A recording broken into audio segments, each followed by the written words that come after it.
Hi friends, welcome to my channel. ఈరోజు మనం ఈ వీడియోలో ఫాలో యువర్ హార్ట్ ఎపిసోడ్ 7 చూద్దాము. లాస్ట్ ఎపిసోడ్లో యానా గొంతు మీద కత్తి పెట్టి ఆ ఐటమ్స్ అంతా వదిలేయమని చెప్పు అని గయా బెదిరించి ఉంటుంది. అంతటితో లాస్ట్ ఎపిసోడ్ ఎండ్ అయింది. ఇప్పుడు ఎపిసోడ్ స్టార్టింగ్లోనే షెన్బాయ్కి వీరు దారి లేక బోట్ని పంపించేస్తున్నాడు. ఇప్పుడు గయా నా గురించి మీకు తెలిసిపోయింది, నన్ను ఇప్పుడు ఏం చేయబోతున్నారు అని అడుగుతూ ఉంది. అంతలో జనరల్ అక్కడికి వచ్చేస్తున్నాడు. ఇక్కడ ఏం జరుగుతుంది అని జనరల్ అడుగుతూ ఉంటే షెన్బాయ్ చెప్పడం స్టార్ట్ చేస్తున్నాడు. ఆ ముగ్గురు ఫ్యామిలీస్కి మీరు హెల్ప్ చేయకపోయినా మిమ్మల్ని ఏమీ చేయకుండా ఊరికే వదిలిపెట్టారు కదా, అది దేనికో తెలుసా? ఎందుకంటే మీ భార్య వాళ్ళకి హెల్ప్ చేస్తూ ఉన్నారు కాబట్టి అని షెన్బాయ్ అంటున్నాడు. ఇదంతా నిజమా అని జనరల్ వాళ్ళ వైఫ్ని అడుగుతూ ఉంటే గయా అవును అని అంటూ ఉంది. జనరల్కి కోపం వచ్చి గయాని ఒకటి పీకుదామని వెళ్తూ ఉంటే అదంతా చూసి అందరూ భయపడిపోతున్నారు. ఎందుకు ఇలా చేశావని అడుగుతున్నాడు. దానికి గయా ఎందుకంటే మీ ప్రాణాల్ని కాపాడడం కోసమే అని ఏడుస్తూ చెప్తూ ఉంది. అది విని జనరల్ నాకు మాత్రమే ఎందుకు ఇలా జరుగుతుంది అని బాధపడుతూ ఉంటే అదంతా చూసి అందరికీ బాధ వేస్తూ ఉంది. అసలేం జరిగింది, గయా తప్పు చేసింది అని నువ్వెప్పుడు కనిపెట్టావు అనేసి జనరల్ షెన్బాయ్ని అడుగుతూ ఉన్నాడు. నేను మీ సీక్రెట్ రూమ్లోకి వెళ్ళిన మ్యాటర్ గయాకి తెలిసిపోయింది, అందువల్ల మీ అసిస్టెంట్ని పంపించి నన్ను చంపేయడానికి ట్రై చేశారు. కానీ నేను ఆ అసిస్టెంట్ని తన్ని ఇక్కడికి తీసుకుని వచ్చేసాను కాబట్టి గయా వెంటనే అసిస్టెంట్కి సిగ్నల్ ఇచ్చి మిమ్మల్ని చంపడానికి వస్తున్నట్టు యాక్ట్ చేయమన్నారు. మధ్యలో గయా అడ్డుపడి మిమ్మల్ని కాపాడాలి అనేది వాళ్ళ ప్లాన్. అలా చేస్తే మీ మీద ఎలాంటి నిందలు రావు కదా, అలా చేద్దామని గయా ట్రై చేస్తున్నట్టు ఉన్నారు. కానీ అక్కడ ఆ రోజు మీరు వచ్చి అడ్డుపడిపోయారు.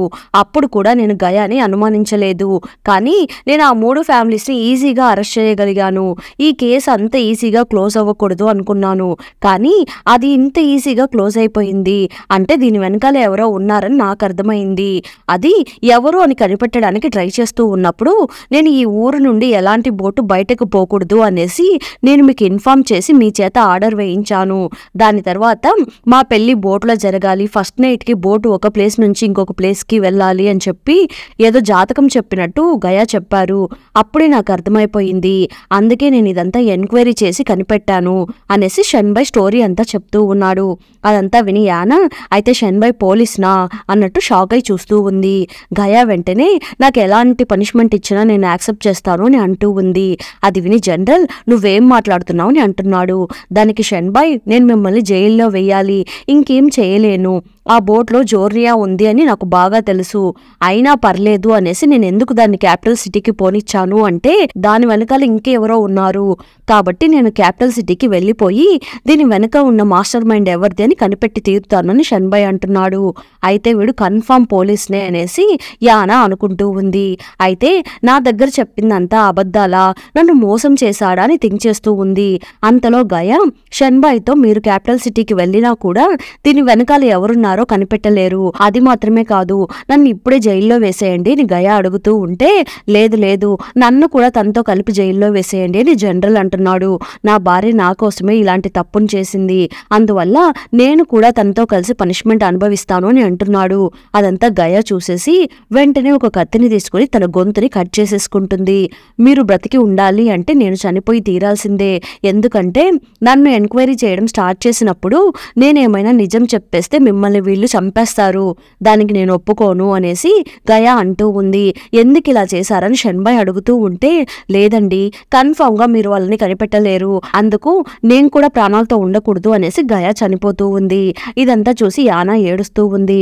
షెన్బాయ్ ఏమో యానాని చూస్తూ ఉన్నాడు, ఏంటి ఇంతగా ఏడుస్తూ ఉంది అని. గయా బాడీని తీసుకొని వెళ్ళి ఇంట్లోకి పెట్టేసి జనరల్ దిగులుగా కూర్చొని ఉన్నాడు. యానా అదంతా చూసి తట్టుకోలేక బయటకు పెరగెత్తుకుంటూ వచ్చేస్తుంది. షెన్బాయ్ యానా వెనకాలే వస్తూ ఉన్నాడు. యానా ఎక్కడికి వెళ్తున్నావు అని అడుగుతున్నాడు. యానా ఏమో మనసులో ఉన్న బాధలనంతా కక్కుతూ ఉంది. నువ్వు నన్ను నమ్మించి మోసం చేసేసావు, నువ్వు నా ఫ్రెండ్ అని చెప్పడం అంతా అబద్ధము, నువ్వు నా ప్రాణాల్ని అడ్డుపెట్టి మరి నీ పనులంతా చేయించేసుకున్నావు, నా దగ్గర అబద్ధం చెప్పి నా ప్రాణాలతో చెలగాట్లాడావు. నువ్వు నా ఫ్రెండ్ అని అనుకోకపోయి ఉంటే నేనెందుకు నీ గురించి ఇంత కష్టపడాలి? ఆ గయా నా గొంతు మీద కత్తి పెట్టి ఉనింది కదా, అప్పుడు పొరపాటున నా ప్రాణానికి ఏమైనా ప్రమాదం వచ్చి ఉంటే నేను అక్కడే చనిపోయి ఉండేదాన్ని. నీ కోసం నేను అదంతా ఎందుకు చెయ్యాలి? నువ్వు ఒక పెద్ద పోలీస్ ఆఫీసర్ అయి ఉండవచ్చు, కానీ నా ప్రాణాన్ని అడ్డుపెట్టే రైట్స్ మాత్రం నీకు లేదు. నీ అడ్రస్ వద్దు, ఏమీ వద్దు అనేసి ఆ అడ్రస్ని ఆలోచించి హీరో మొహం మీద కొట్టేసి అక్కడి నుండి వెళ్ళిపోతూ ఉంది. షెన్బాయ్ బాధపడుతూ నిలబడుతూ ఉంటే, బాధపడడానికి మన దగ్గర ఇప్పుడు టైం లేదు, రండి వెళ్దాము అనేసి షూ షెన్బాయ్ని పిలుస్తూ ఉన్నాడు. కానీ షెన్బాయ్ అదంతా పట్టించుకునేలాగా లేడు. నేరుగా యానాని ఫాలో చేసుకుంటూ వెళ్తున్నాడు. యానా బయటకు వెళ్తూ ఉంది. అప్పుడు వర్షం పడుతూ ఉంది. వెనకాలే షెన్బాయ్ ఫాలో చేసుకుంటూ వస్తున్నాడు. యానాకి మళ్ళీ కడుపు నొప్పి స్టార్ట్ అయినట్టు ఉంది. పీరియడ్స్ రాగానే యానా రూపం మారిపోతూ ఉంటుంది కదా. ఈసారి యానా వేరే ఒక అమ్మాయిలాగా రూపంలోకి మారిపోతుంది. సో ఎవరికి పెద్ద డిఫరెన్స్ ఏమి కనిపించడం లేదు. తల మీద ఒక క్లాత్ని తీసుకొని వేసుకొని అక్కడి నుండి వెళ్ళిపోతూ ఉంది. కరెక్ట్గా అప్పుడు ఆపోజిట్లో షెన్బాయ్ యానాని వెతుక్కుంటూ వస్తున్నాడు. షెన్బాయ్కి ఫేస్ కనిపించకపోయినా అట్లీస్ట్ రూపం కనిపిస్తూ ఉంటుంది కదా. యానాని చూస్తూ ఉన్నాడు. యానా కూడా షెన్బాయ్నే చూస్తూ ఉంది. ఎలా అయినా వీడు కనిపెట్టలేడు అని అనుకుంటూ ఉంది. యానా షెన్బాయ్నే చూస్తూ ఉంటే షెన్బాయ్ యానాని చూసేసి ఇది యానా కాదు అనేసి అక్కడి నుండి వెళ్ళిపోతున్నాడు. యానా డల్గా వెళ్తూ ఉంది. అప్పుడు ఒక అతను యానాని ఒక తన్ని మైకంలోకి పంపించేస్తున్నాడు. యానాని ఎత్తుకుని వెళ్ళిపోతున్నాడు. ఇక్కడేమో షెన్బాయ్ వెళ్ళి జనరల్ని మీట్ అవుతున్నాడు. అప్పుడు జనరల్ వాళ్ళ భార్యకి నివాళులు అర్పిస్తూ ఉన్నాడు. మీరు నా దగ్గర సారీ చెప్పడానికి వచ్చి ఉంటే దయచేసి సారీ చెప్పకండి. మీరు మీ డ్యూటీని మాత్రమే చేశారు. గయా చనిపోవడానికి కారణం మీరు కాదు.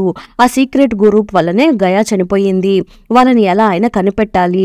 ఆ జోర్నియా చాలా ఘోరమైనది. మీరు దాన్ని సిటీకి వెళ్ళిపోయేలాగా చేశారు. మీరు సిటీకి వెళ్ళగానే మీకు ఒక పెద్ద పని రెడీగా వెయిట్ చేస్తూ ఉంది. మీరు ఇప్పుడు ఏం చేయబోతున్నారని జనరల్ అడుగుతూ ఉన్నాడు.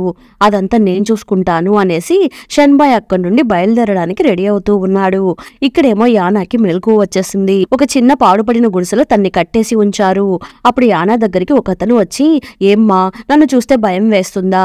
నువ్వేం భయపడకు, నువ్వు సింగిల్ గా ఉంటున్నావు కదా, నీకు ఒక తోడు కావాలి, నీకు ఒక మంచి హస్బెండ్ కావాలి కదా, అందుకే నేను నీకు ఒక మంచి లైఫ్ ఇద్దాము అనేసి ఇక్కడికి తీసుకొని వచ్చాను అని చెప్తున్నాడు. అదంతా విని యానా ఏదో థింక్ చేస్తూ ఉంది.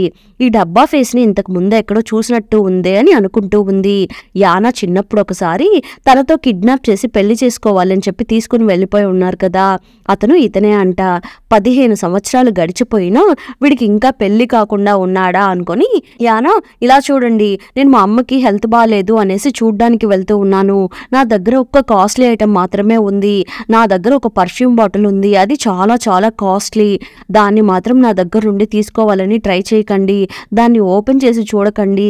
స్మెల్ పోతే మళ్ళీ నేను దాన్ని అమ్మలేను అని యానా అంటూ ఉంటే, ఏంటి పర్ఫ్యూమ్ బాటిల్నా అనేసి వేగంగా దాన్ని తీసుకొని స్మెల్ ఎలా ఉందో టెస్ట్ చేసి చూద్దాము అనేసి స్మెల్ చూస్తూ ఉన్నాడు. స్మెల్ చూడగానే కళ్ళు తిరిగి పడిపోతున్నాడు. యానా వెంటనే నా దగ్గర నీ ఆటలు సాగవు అనేసి అతన్ని కట్టేస్తుంది. అమ్మ నన్ను వదిలిపెట్టేయమ్మా ప్లీజ్ అమ్మా అని అడుగుతూ ఉన్నాడు. మర్యాదగా నిజం చెప్పు, 15 సంవత్సరాలకి ముందు పెళ్లి గెటప్ లో ఒక చిన్న అమ్మాయిని కిడ్నాప్ చేసి తీసుకుని వెళ్ళావు కదా, ఆ అమ్మాయికి ఏం జరిగింది అని అడుగుతూ ఉంటే, అదంతా పాత స్టోరీ, దాన్ని ఎవరైనా గుర్తు పెట్టుకుంటారా, అయినా ఆ మ్యాటర్ నీకెలా తెలుసు అని అడుగుతూ ఉంటే, దానికి యానా నేనే అమ్మాయిని రా అని అంటూ ఉంది. లేదు ఆ అమ్మాయి ఏజ్ కి నీ ఏజ్ కి మ్యాచ్ అవ్వడం లేదు, నువ్వు అబద్ధం చెప్తున్నావు అని అంటున్నాడు. అదంతా నీకు అనవసరము. అప్పుడు ఆ అమ్మాయిని కాపాడడానికి ఒక చిన్న అబ్బాయి వచ్చాడు. ఆ అమ్మాయిని కాపాడడం కోసం ఫైట్ కూడా చేశాడు.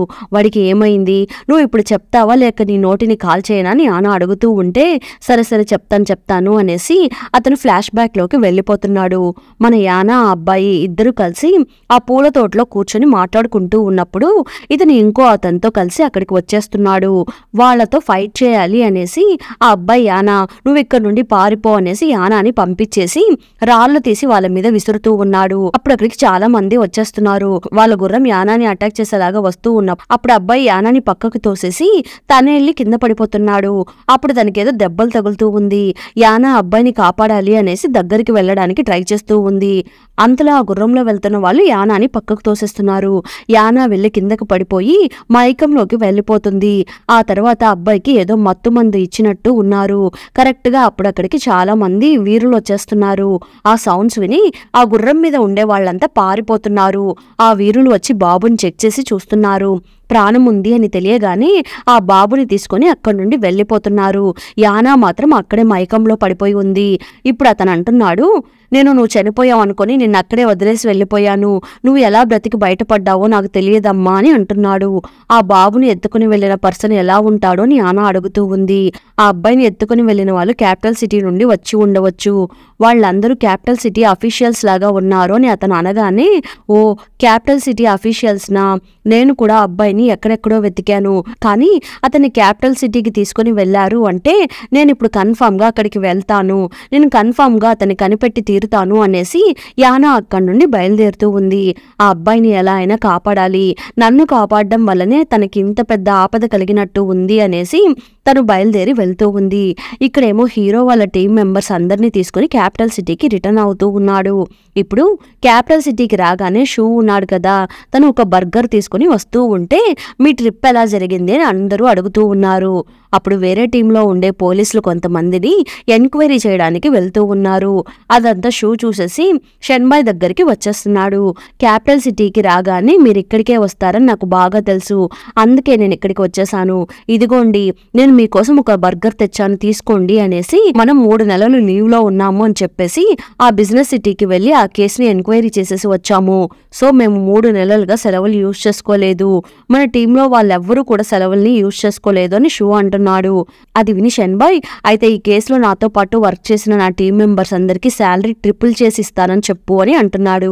అది విని షూ, చాచా మేము శాలరీ కోసం ఇదంతా చెప్పలేదు, మీతో వర్క్ చేయడం మా బాధ్యత బాస్, మీతో కలిసి పనిచేయడానికి ఒక అదృష్టం ఉండాలి, కానీ కొన్ని డేస్ లీవ్స్ ఇస్తే బాగుండు అని షూ అంటూ ఉంటే, రే ఏంట్రా ఓవర్గా మాట్లాడుతున్నావు, అసలు జీతం కూడా ఇవ్వను అనేసి షెన్బాయ్ అంటున్నాడు. లేదు లేదు, నేను మన టీం మెంబర్స్ అందరము ట్రిపుల్ శాలరీ గురించి చాలా హ్యాపీగా ఫీల్ అవుతున్నామని అంటున్నాడు.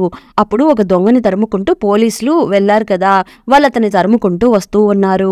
అప్పుడు షెన్బాయ్ అదంతా చూసి వెంటనే చేతిలో ఉండే వాటిని వాడి మీద విసిరివేసి అతన్ని కింద పడేలాగా చేసేస్తున్నాడు. అప్పుడు అంతలో అక్కడికి ఆ పోలీస్ టీం వాళ్ళంతా వస్తున్నారు. అప్పుడు షూ అంటున్నాడు, మీరు దొంగని పట్టుకొని ఎంక్వైరీ చేసే రైట్స్ మీకు లేదు, ఇది మా డ్యూటీ కిందకి వస్తుంది, కాబట్టి మేమే దీన్ని ఎంక్వైరీ చేయాలి, మీరెందుకు పక్కవాడి క్రెడిట్స్ దొబ్బేయడానికి ట్రై చేస్తున్నారో నాకు అర్థం కావడం లేదు అని చెప్తూ ఉంటే, లేదండి దొంగని పట్టుకోవడం మంచి విషయమే కదా అనేసి పక్క టీం వాళ్ళు అంటూ ఉన్నారు. అదంతా చూసి షెన్బాయ్, మీరు అత్యాశ పడుతున్నారు, మీరు ప్రజలకి మంచి చేయాలి అనుకున్నప్పుడు దొంగని పట్టుకొని వాడు దొంగతనం చేసిన ఐటమ్స్ అన్నిటినీ రికవరీ చేసి వాటిని ప్రజలకి అప్పగించాలే తప్ప అతన్ని జైల్లో వేసి ఇబ్బంది పెట్టాలని అనుకోకూడదు, అతన్ని మాకే అప్పగించాలి, మాకు అప్పగించేసి వెళ్ళి మీ పని మీరు చూసుకోండి అని షెన్బాయ్ అంటున్నాడు. దొంగని షూ తీసుకుని వెళ్ళిపోతున్నాడు. షెన్బాయ్ వాళ్ళ ఇంటికి వెళ్ళి చూస్తే మళ్ళీ గేటుకి తాళం వేసేసింది. ఇదేంటి అనుకొని ఎలాగో అలాగో గోడ దూకి ఇంట్లోకి వచ్చేసి, ఏంటి మన ఇల్లు ఇంత సైలెంట్గా ఉంది, పైగా ఇప్పుడే తాగేసి పెట్టిన టీ కప్పు కూడా ఇక్కడే ఉంది, ఎవరో ఇప్పుడే టీ తాగినట్టు ఉన్నారు అనుకొని చూస్తూ ఉన్నాడు. అప్పుడు సైలెంట్గా షెన్బాయ్ని ఎవరో అటాక్ చేయడానికి వస్తూ ఉన్నారు. షెన్బాయ్ లైట్గా వాళ్ళని పక్కకు నెట్టేసి, అమ్మా ఇంకా చాలా ఆపండి అని అంటున్నాడు. వాళ్ళ అమ్మనే ఒక దొంగ గెటప్లో ఇక్కడికి వచ్చినట్టు ఉన్నారు. రే ఎలా కనిపెట్టావురా, నేను మాస్క్ అంతా వేసుకుని దొంగ గెటప్లోనే కదా ఇక్కడికి వచ్చాను అని అడుగుతూ ఉంటే షెన్బాయ్ అమ్మని లోపలికి తీసుకుని వెళ్ళి కూర్చోపెట్టేసి, నాకు ఫేస్ కనిపించదు, మీరు మాస్క్ అంతా ఎందుకు వేసుకొని వచ్చారు వేస్ట్గా, మాస్క్ వేసుకోకుండానే రండి, నాకు ఆల్రెడీ ఫేస్ బ్లైండ్నెస్ డిఫెక్ట్ ఉంది కదా అని అంటూ ఉన్నాడు. డిఫెక్ట్ నా కొడుక్కి ఫేస్ కనిపించకపోయినా ఎన్నో కేసుల్ని ఈజీగా ఎంక్వైరీ చేసి ఒక సూపర్ పోలీస్ లాగా ఉంటున్నాడు, వాడికి మాస్క్ అంతా పెద్ద మ్యాటర్ కాదు, ఈజీగా కనిపెట్టేస్తాడు, నా కొడుకు టాలెంటెడ్ పర్సన్ అనేసి, ఏంటి నాన్న బాగా తగ్గిపోయినట్టు ఉన్నావు, ఇంతకు నువ్వెక్కడికి వెళ్ళావు అని అడుగుతూ ఉంటే, అమ్మా ఆ హెర్మోన్ సిటీ ఉంది కదా నేను అక్కడికి వెళ్ళానమ్మా అని షెన్బాయ్ అంటున్నాడు.